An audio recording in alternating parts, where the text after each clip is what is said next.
where sunlight becomes a sculpture, a tribute to solar energy told through art. It started with a question: can we capture the essence of solar power? Not just function, but the feeling. We sketched, we sculpted, we let nature guide the form.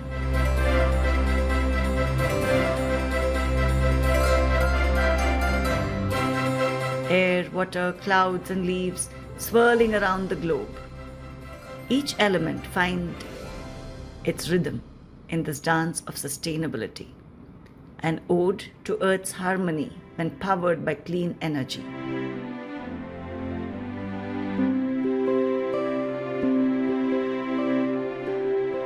This sculpture is installed at Emmvee Solar. It's more than a decor. It's a visual manifesto for a brighter, greener tomorrow. At the intersection of art and energy, we find purpose, vision, and a story worth sharing.